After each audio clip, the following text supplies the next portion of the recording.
Hello everyone guys, কেমন আছো? ভালো আছো? ভালো থেকো। আজ আমি এক জায়গায় খেলা দেখতে যাচ্ছি, লোকাল টুর্নামেন্ট। সিঙ্গেলে গায়ে দাঁড়িয়ে আছি, সিঙ্গেলটা ক্রস করে এই যাচ্ছি মিডিয়াপুর যে খেলা দেখতে। টুর্নামেন্টটা প্রতি বছরই হয়, বড় সড়ো করেই হয়, মোটামুটি সব জায়গার প্লেয়ার আছে। তাই আমরা গাড়িটা পার্কিং করে হেঁটে হেঁটে যাচ্ছি। ওই ওখানে টিকিটটা কাটবো, টিকিটটা কাটতে আমার বন্ধুকে ফিরিয়েছি যে টিকিটটা কেটেলে। তা ও টিকিট কাটলো দুটো করে, শান্তি ফ্রি দিয়েছে ভাই, পান ব্রাক দুটো ফ্রি দিয়েছে। তাই তো আমরা পান ব্রাক খাইনি, পান ব্রাকটা কাউকে দিয়ে দেওয়া হয়েছে। তাই মাঠে ঢুকে দেখলাম যে মাঠে পানি দেওয়া হচ্ছে। এই জায়গাটা দেখছো, যে জায়গাটা দেখাচ্ছে, এই জায়গাটা ফাঁকা এখন দেখা পাচ্ছ, কিন্তু 1 ঘন্টা পর দেখবে আর ফাঁকা নেই, প্রচুর ভিড় হয়, পা রাখার জায়গা হয়নি। তাই একটু ওইদিকে গেটের দিকে গেলাম, দেখলাম নাইজেরিয়ান প্লেয়ার ঢুকে পড়েছে, ঢুকে ড্রেস আপ মেরে সব করছে।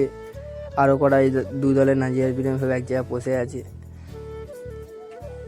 ভেসে ড্রেস সব মল দেখছে। তাই আমরা তোমার মাঠটা আরেকবার দেখাই। মাঠটাই তা রেফারি দেবে বলেছে, খেলাটা খুব তাড়াতাড়ি আরম্ভ হবে। তা খেলাটা হচ্ছে খিদিরপুর ভার্সেস হাজিরতন। আশা করি কলকাতায় যারা থাকো তারা খিদিরপুর চেনো। তো খেলাটা হচ্ছে, একজনের পায়ে বল আছে, এই বলটা পাস দিল ভাই। এই জায়গাটায় রিয়াকশানটা তোমার দেখো, গুলফিকার এসে গোলটা দিল। এই ভয়েসটা তোমাদের শোনাবো।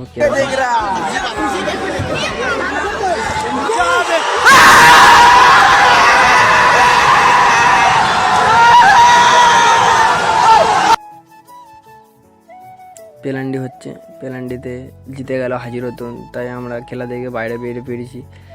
বেরোতে ভাবছিলাম যাই গাড়ির কাছে, তাই হেঁটে হেঁটে একটু গাড়ির দিকে এগাচ্ছি। গাড়িটা পার্কিং করা আছে, তা গাড়িতে ঘরের সময় 1 কাপ চা খেলাম। খেয়ে আমার ব্লগটা এই পর্যন্ত। গাইস শেয়ার করো, লাইক করো।